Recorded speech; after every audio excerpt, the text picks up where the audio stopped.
I'm going to give it a few minutes for people to get in. Usually this class is just full. So what classroom do we go to? Is it the sophomore, freshman classroom?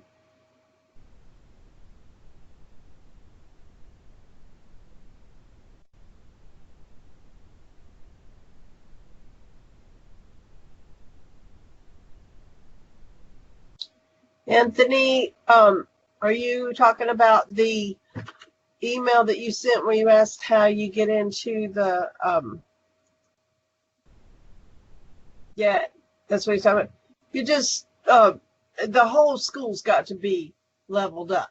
So they do it, enrollment will do it. She'll get started. That's why you're supposed to turn your assignments in by Yule, because it's going to take enrollment a good bit of time to get everybody done.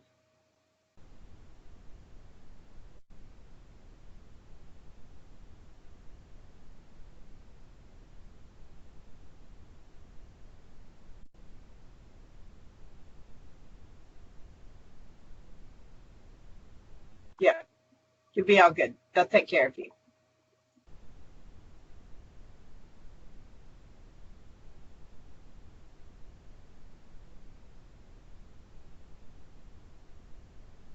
Laws even.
You're in the wrong one, Tina.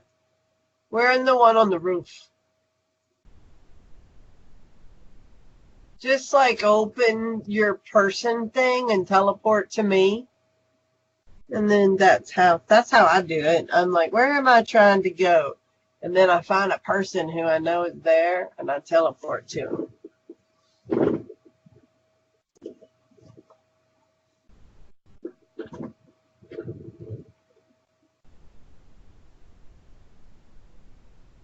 Landed on Anthony.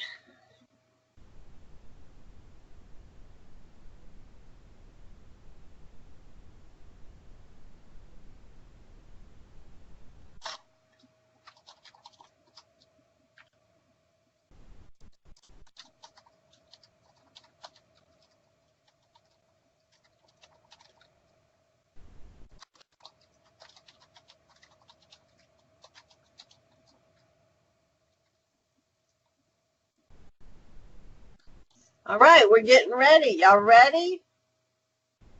Are you ready?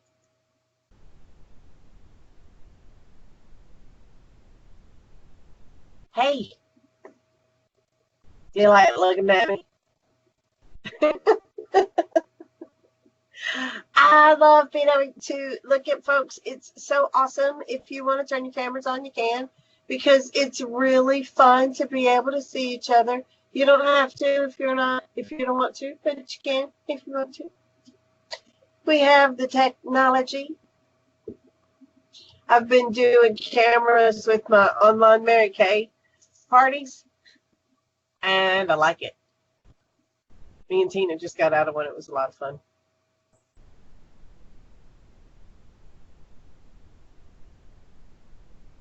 Okay, so here we go. You're teaching tonight? Yes, I am.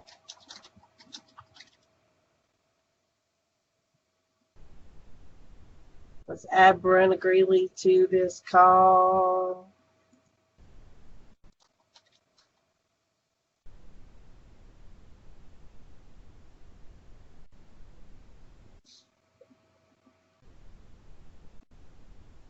All right. I think we're ready to go. And welcome to this season of Yule, you guys. I'm so excited. Yule is so much fun.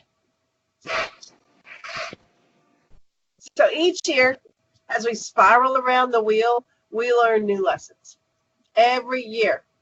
And I still learn new lessons from the sun and the moon as we celebrate the Sabbaths. Every year I'm like, can you believe it? It's about this. I cannot believe I didn't see that already. How did I miss that? Like, how 30 years. 30 years, how do you miss this obvious meaning? And that's what I really love about our religion, is that there's no end. Enlightenment isn't a destination.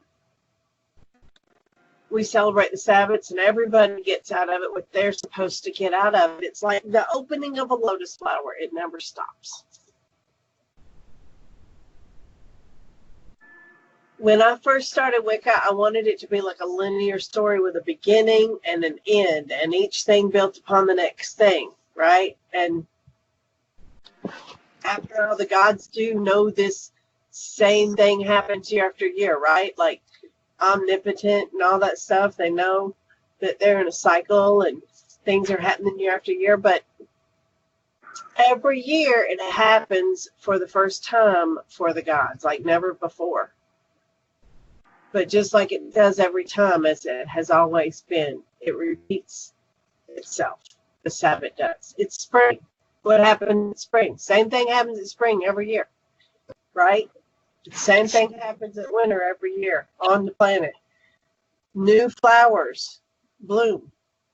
It's not. It's new flowers bloom. That's what it is. It's not the flower doesn't close back up and turn back into a bud and sit there all winter and then wait to come back out.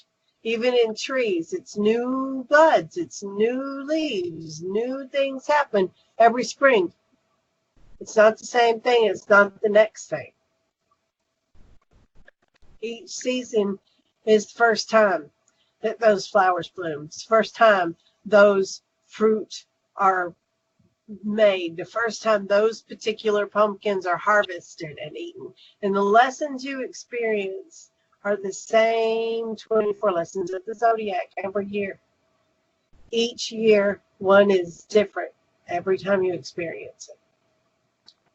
Just like each meal is different every time you experience it. So the Tower card is the Tower card every time it happens to you, but it never happens the same way.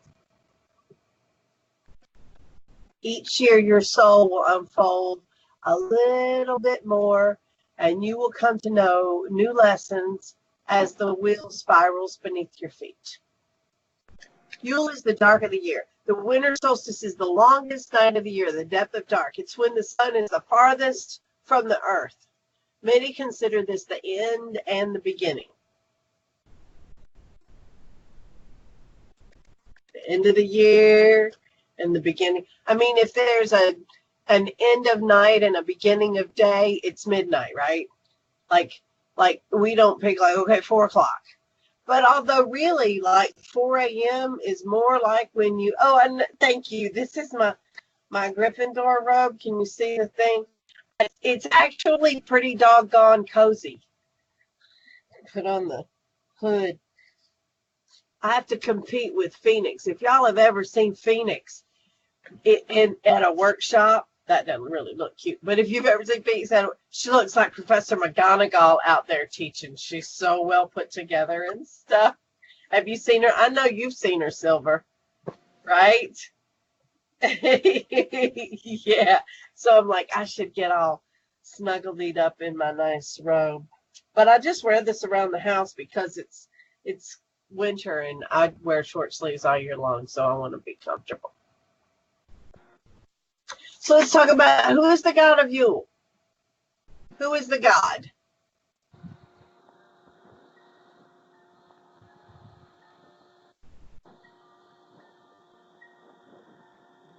The Holly King.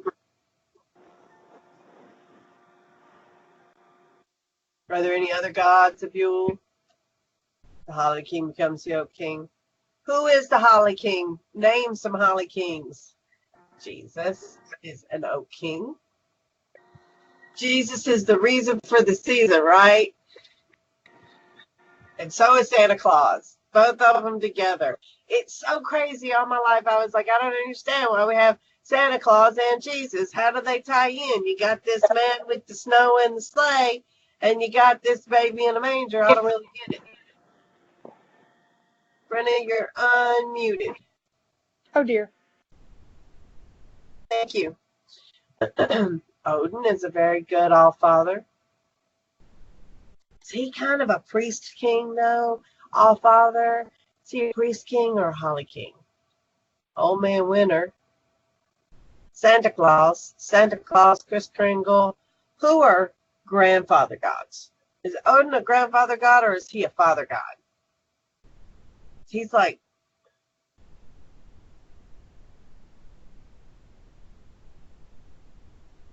Phoenix. Is Odin a father god or a grandfather god? Is he a Holly King or a priest king? I see him as a bit of both. He is a priest king because of his wisdom and because he is the one who found the runes, but he's also a father king because he caters to the rest of the people. Does that make sense? It does. I was thinking he kind of rode that line of both myself, but I don't consider myself an expert on Odin. I would think that Carnuno certainly does represent that winter horned god energy of the hunt. I guess Hearn does as well. But are those really Holly Kings or are those just dark of the... And does it matter? Does it matter? Because they're still sacred to the winter time, like dark half of the year gods. It's because, so with the stag gods versus the vegetation gods, let's talk about that, okay? You have in Wicca, you have the green man, and then you have the horned god, right? And I do it like this, I don't know why, but the green man is the the vegetation, the spring and summer. It's the light half of the year, that above the line of Imbolg and Ostara. After Ostara and before Imbolg is the green man's time. It's the green growing earth. It's when we're eating vegetables and fruits. And then the dark half of the year is the stag god, and that is when we're eating meat.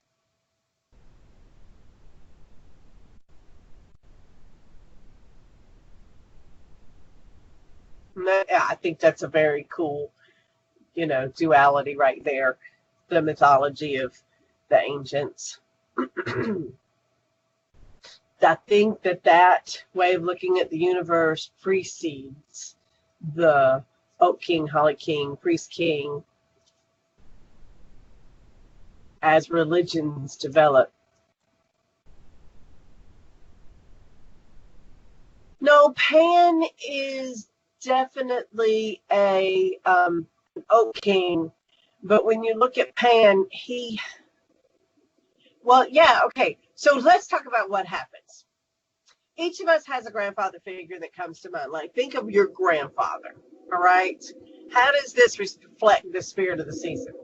All right? So this is the time that the work outside is done and more time is spent indoors with family, right? So we have time to appreciate each other and express our gratitude for the time we have together. When you're sitting around canning peas and shucking beans and peeling peaches and stuff like that, you're sitting around hanging out talking to each other. And that's what we do. Like, that's like October, November, this time of year where we're putting away dried goods. We're doing a lot of indoor stuff like knitting and sewing and those kinds of things. So we're hanging out with each other instead of being out in the world, and we're talking to each other more, right? So we have time for that because it's cold outside. So after harvest, we have to look to our larders and pay respects to those who helped us get there. Spread the wealth, as it were, right? So we express thanks to the people that helped us grow, and we let them know that you appreciate the help. And it's, receiving is also an important part of the cycle. Receiving the gifts of harvest and expressing your gratitude for those who helped you succeed. It's the balance. This is the spirit of Yule. We complete the cycle of death and rebirth. We receive the last gifts of the mother. That's what Santa Claus is doing. He's bringing us the last gifts of the mother before he passes. And we express our gratitude. One of the things that I really like about the Dia Mystica and how it expresses the relationship to the goddess, all right? Because we see the spirit of Yule as the completion of the cycle of death and rebirth, because Santa Claus comes, gives us a bunch of gifts. 3 days later, the Oak King is born. Santa Claus is a representation of the Father God, the grandfather that in his wisdom abdicates the throne for the good of the youth and the good of the people. Whereas in the other end of the year, Litha, the Oak King is battling for the right to be king. He's like, I'm stronger, I'm wiser, I'm better for the people, old man. I'm going to fight you and kill you off. And the battle ensues. And whether the Oak King wins or the Holly King wins, whoever wins becomes the Holly King because they're now in that part of the cycle, right? Yep. So at this time of year, the wise Holly King willingly gives up his throne and allows the Oak King to ascend to the throne. It's the changing of the guard. It's 3 days.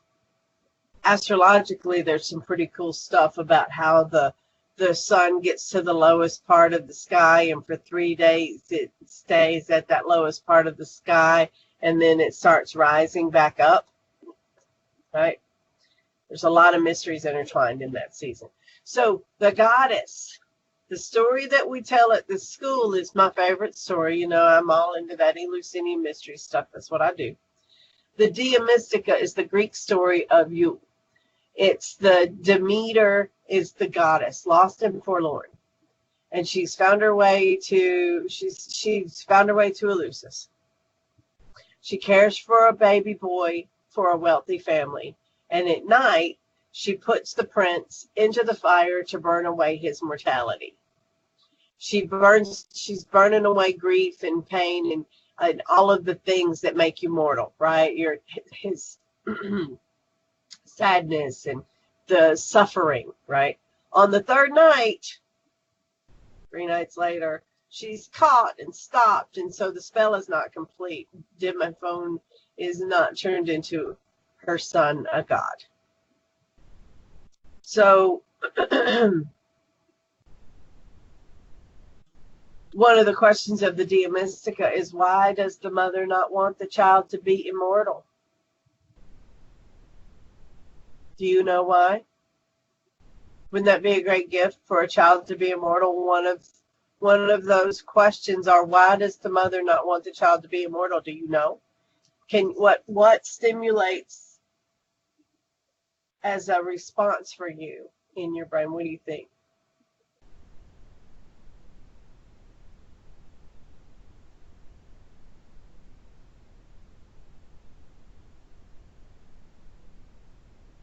That's right. Immortality for humans is no good. They've proven with several mythologies that we don't do well living forever. You get really bored with it.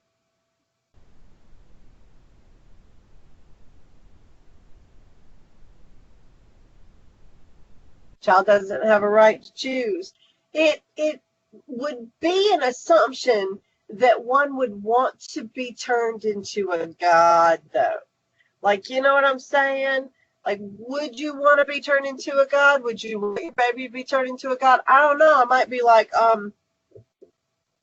well, this sounds like a prosperous choice for the family. Right? If your son was a god, wouldn't you be hooked up?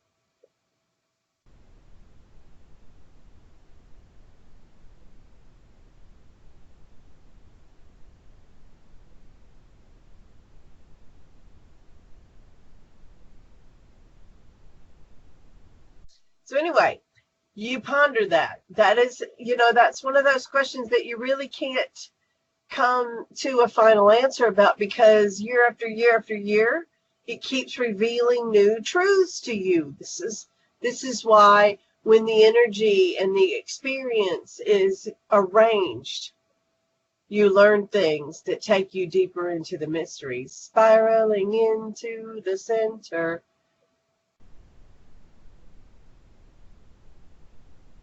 So we take the Yule log that represents the baby, the Yule log.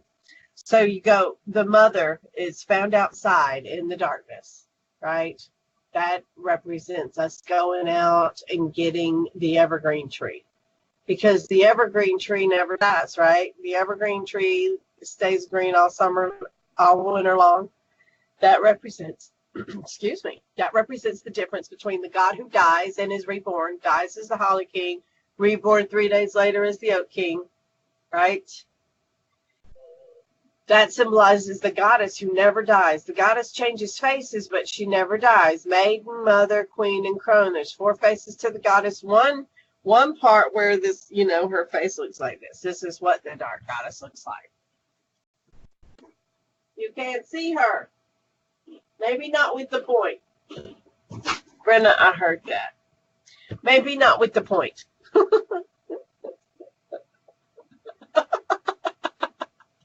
So, I cannot help it. You're loud. So, we find the mother with her baby, and she teaches us the lessons of immortality, right? It's an immortality spell, burning away the pain of the previous year. So we take the Yule log, And we put our pain and fears from the previous year into the Yule log. Suffering, jealousy, greed, pain, misery of all kinds, whatever, right? So all the lessons we keep. We don't want to forget what we learned. We want to keep the lessons, but we want to get rid of the pain, right? So we let all of the pain go into the Yule log because we know the goddess is going to put the baby in the fire and burn it all away. You see how that works? We know she's going to do that, so it's safe. It's not like we're leaving these pains with the young Oak King. We are burning them away in the fire. So then when we put the Yule log into the fire, we burn away all of the things that makes us age. Because this is the lesson. The pain and the suffering makes us age. If you've ever looked at pictures of somebody year after year after year after year after year, sometimes they'll be okay, and then all of a sudden they'll look bad for a couple of years. And then that changes their looks, right? That's when they've gone through something really painful. Pain and suffering shows on your vessel, right? Because you are a spirit having a physical experience. When you are in anguish, it shows on your face. It shows in your body. It settles in as pain. So burn it away. Yule is 1 degree Capricorn, and that's the realm of Hecate, who is the mother of time. So time magic belongs at this time of year. When you find Demeter, she's in dark. She's all veiled in darkness. That is the exact same clothing that Hecate wears, right? Because Hecate are all faces of the goddess.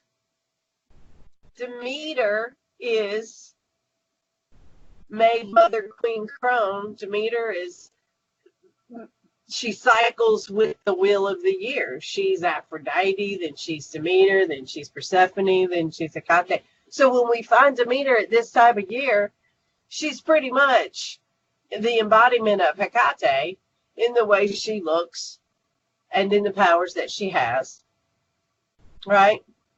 So we bring the Christmas tree into the house and we decorate it up and we put presents underneath it, right? Right? So burning the Yule log at the beginning of the astrological season of air brings balance and heat to the earth. It's the opposite of having the sword fight at Litha, which cools things off. See, swords, air. Have you have a sword fight when it's hot? It cools things off. Fire, wands. If you burn a wand or a Yule log, which is basically a wand, right? It's represented by the Oak King, which is a wand. At Yule, it heats things up. Because you don't want it to keep getting hot and you don't want it to keep getting cold. So you're establishing balance. Whereas at Mabon and Ostara, you got balance already. Right? Okay. So what does the tree represent? The tree represents the goddess who never dies. And then you put all these things on her, which are also interesting. Right? So what's interesting about the ornaments is the lights represent fireflies or pollinators, bees, stinging things, right? The balls represent fruit. The garland represents vines that you would find all growing in the trees. I will tell you, when I was Demeter, she digs the vines. She made me hang vines from her hair.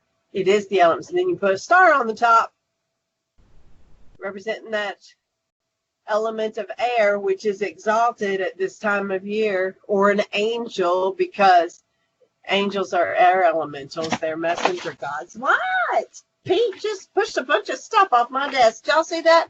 Nothing moved over there. Pete. You don't want me to talk about angels in a pagan class? What was that all about?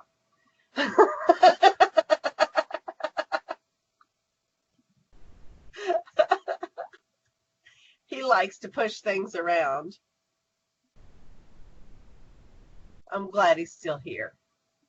So, yes, it is an altar to the goddess. You bring her in, you dress her up, and you put presents at her feet that demonstrate the gratitude that you feel for a year's worth of gifts that she has given you, because she's all sad, right? And you're like, but mother, you have given me so much. Let me express my gratitude. Because Demeter's big wound is she does not feel appreciated. Okay? When you walk upon this earth, you need to know that the great mother who provides for you, her great wound is not being appreciated. So you should wake up and tell her you love her and appreciate the things that she gives you, so that she'll be inclined to give you more things. She really likes appreciation. When she feels yeah. Well, and mothers often complain about not feeling appreciated. We're taken for gratitude. One of the things that I really like about teaching witchcraft on the sim is that you guys have to change the sim over to the different seasons. And we really, I wish that we could get students more involved in that process, but it takes so much work and coordination and expertise. You have to be really dedicated to the process, and you have to do it year after year after year. And it happens all the time. The people that change over the sim, you probably don't even notice, but they work tirelessly around the wheel to switch out the right trees at the right time and put out the right vegetation. And, so your mother does this automatically on the planet, and you don't notice most of the time. Or you do, but you don't bother to say, wow, thank you for winter, or thank you for the great summer we had.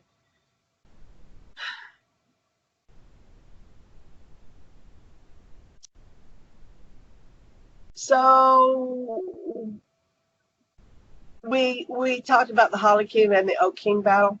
There are different traditions that argue about whether the Oak King battles the Holly King and kills him and then becomes the Holly King himself, or whether the Holly King challenges the Oak King and wins because the Oak King was already in power, and the Oak King is all egotistical and getting out of control with his power. And so the Holly King comes in with wisdom and defeats the Oak King.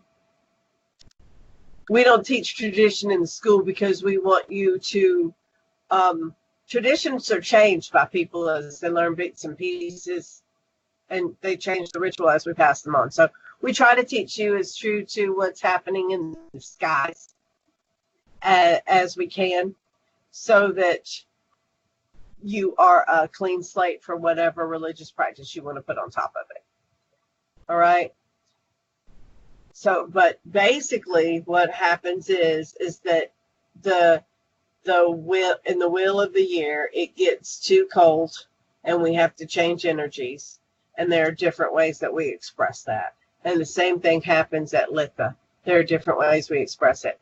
This is the beginning of the season of fairies, which is why you will see air elementals at this time of year, right? But you also see complementary elementals who will pull the energy along, because if it's too wintry, it will continue to get colder, and that's not what we want. That's why we light a bunch of lights at Imbo. We're like, bring back the light. Bring back the light. I'm going to light all these candles so the sun will know what to do. Right. We're ready to be warm again, for goodness sakes. Also, interestingly enough, you know how there's all these birds in the 12 days of Christmas? They got like a partridge in a pear tree, and 4 singing birds, and 3 calling doves, and 7 swans, and all of these birds. It's because it's the element of air.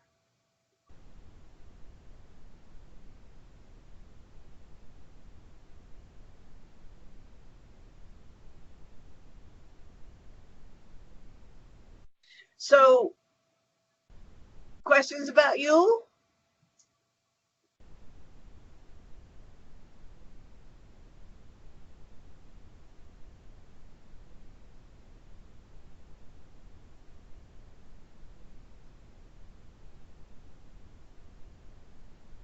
So this year when you're celebrating Yule with a big green tree in the room representing the goddess never dying and all the planets beneath it and symbols of the pagan god Santa everywhere and Demeter and the Oak King and all of the cool decorations on the green tree, I want you to remember that the old gods never die. They're hidden well in our rituals. Every time you look around at a holiday and you go, why bunnies and eggs? Know that that's a pagan thing. When you go, why a big pole with ribbons? That's a pagan thing. And modern society might have lost the meaning, but we still have it. And the gods are still here. The magic is still alive to get today. And you can certainly worship with your brothers and sisters and your mom and dad and your crazy Pentecostal grandmother and never have to skip a beat, because you know that you're worshiping your gods, but they don't. And that's kind of fun to me.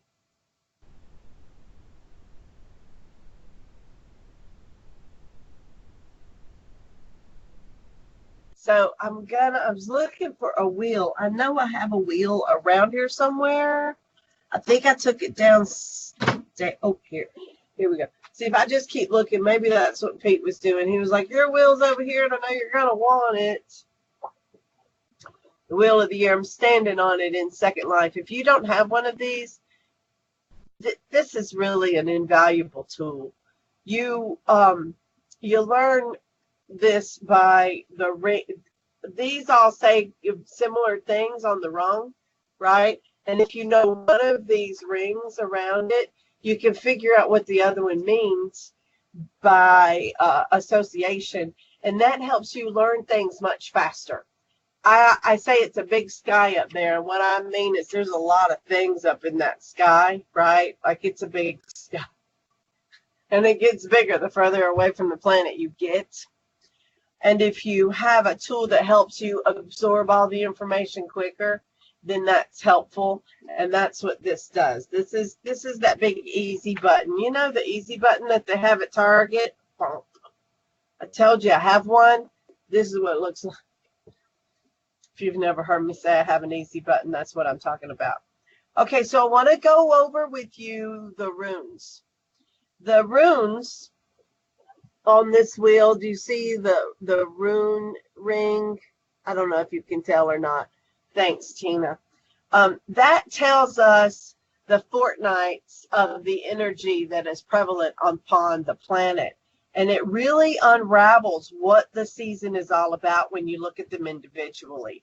They start 2 fortnights or 1 month before the Sabbath and 2 weeks after. 1 week after. I'm sorry. 2 weeks before, 1 week after. It's a 6-week cycle. And you'll kind of, if you pay attention, you'll start to notice that, oh, this year the season's late, or oh, this year the season's early. Have you ever noticed that?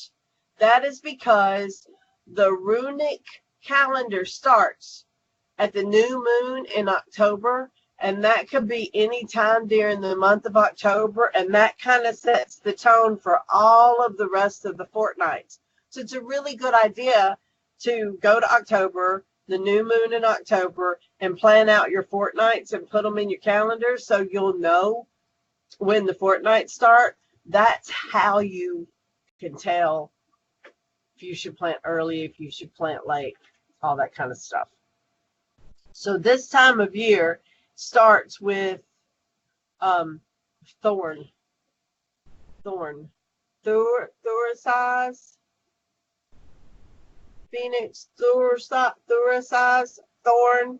It's the one that looks like, yeah, that's the right one. Yes, oh, I can't see what you're showing. It looks like it has a bar, vertical bar, and then it has like a triangle sticking out in the middle. Like that. Yes. Yes, Thoracise. Okay, so that is a defensive rune.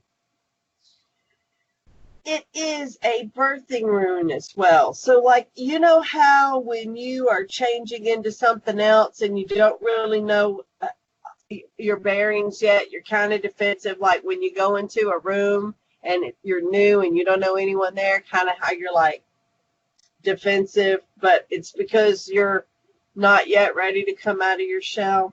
That's that rune right there. It's a defense rune.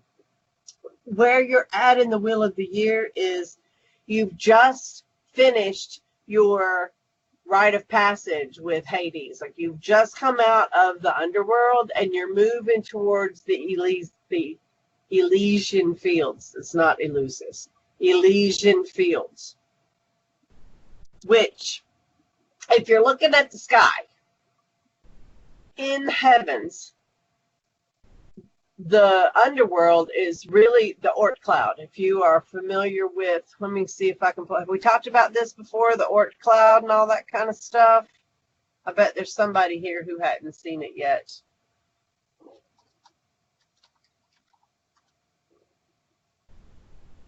This is kind of the gospel according to Bella, I guess, but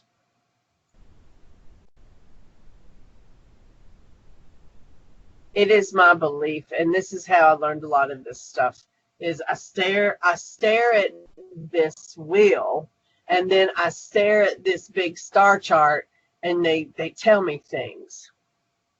So the Oort Cloud is this big asteroid cloud that's outside of our solar system. It's outside of Pluto and Chiron. Pluto and Chiron kind of hang out and orbit just inside the Oort Cloud. So when you're talking about where the underworld is, it's past Pluto, right? You talk about the astral plane, that's where the astral plane is. Then when you're coming back, the Elysian Fields is that asteroid belt that's right close to Earth, right? That's why heaven feels way closer than the underworld, because heaven is way closer. You feel like your ancestors can watch you, and they do. That's when they've come back this way. When you're in the underworld and you're still going through all of your releasing and stuff, they kind of have to have a special key to get across or to jump across. We'll talk about that later. It's right here.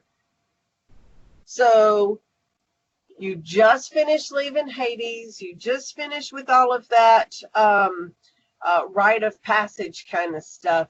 I don't know if we talked about that in the last class, but you know how they say let go of your attachments so you're not holding on to them and it's not difficult to get out of the underworld. That's why we practice letting go of attachments. We practice going through all of this stuff, because you can get stuck there for a long time if you're still trying to smoke a cigarette.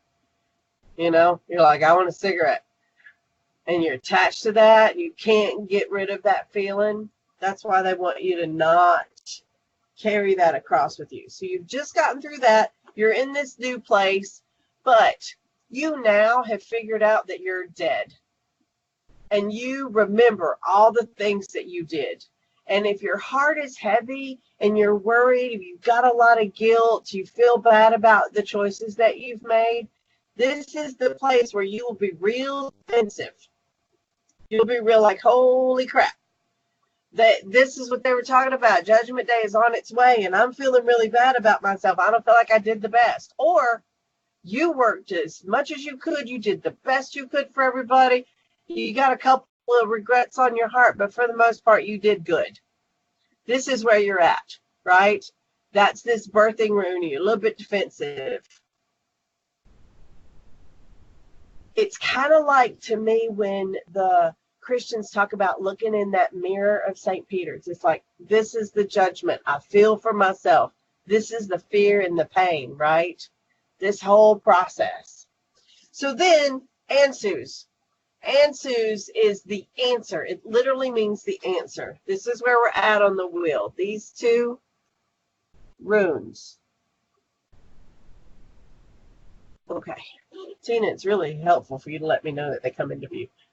Ansuz looks like an F with its tongs pointing down, or like an A where somebody didn't quite finish it. But it is where you get the answers to, why did I do these things? Right?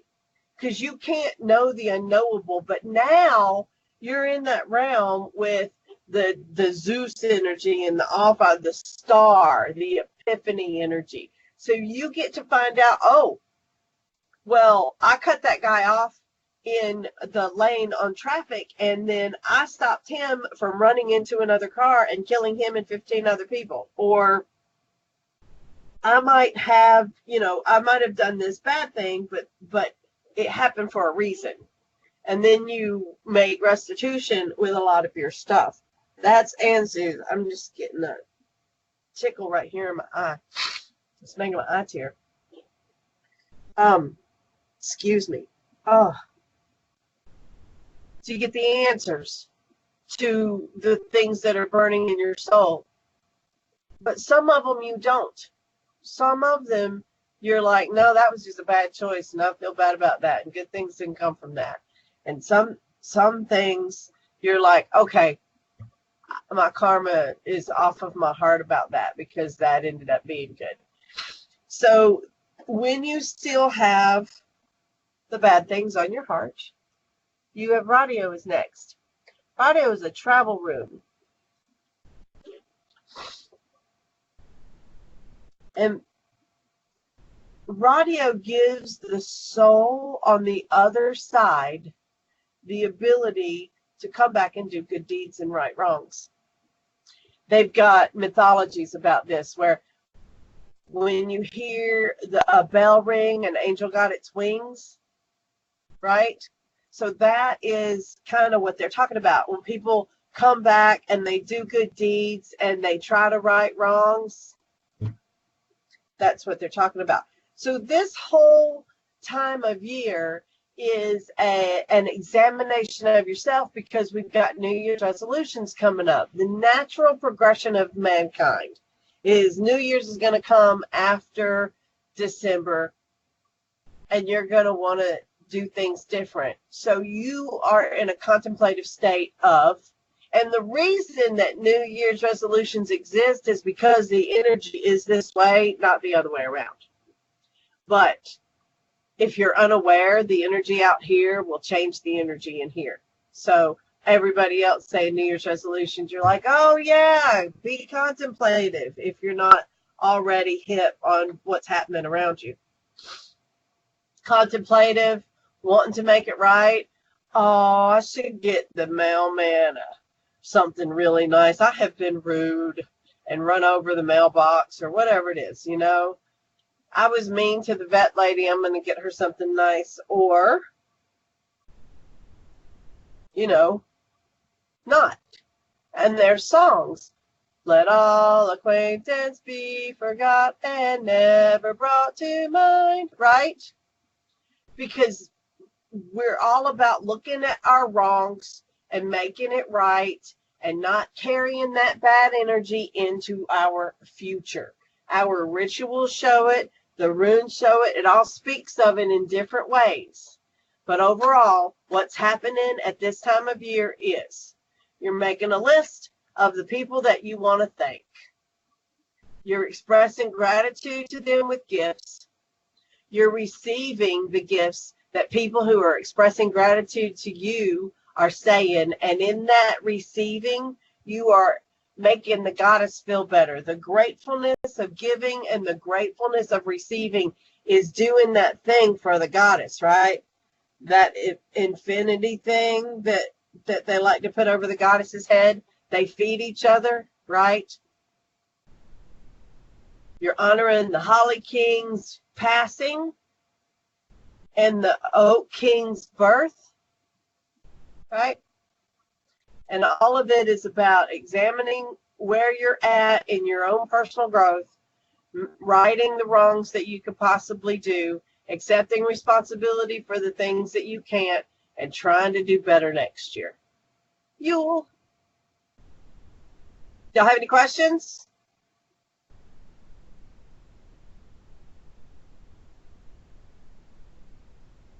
I did it. Thurisaz and Susan Radio. Radio is the R rune. I did all three of them. I even knew the way you pronounce the other two. Oh no, three. I'm sorry. There are 3 runes. 2 fortnights before the Sabbath, 1 fortnight after the Sabbath. 6 weeks in all.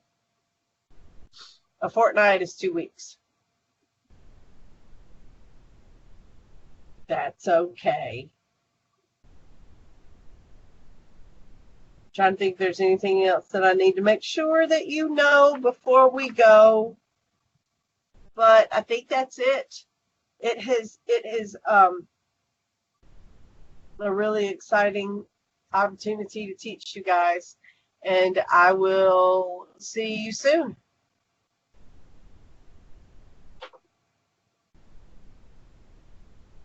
Goodbye, everybody. Do your homework. Make sure you get your homework turned in before Yule. Memorize your incantations. Do all the good things the students do. Mwah, mwah, mwah, mwah. Bye.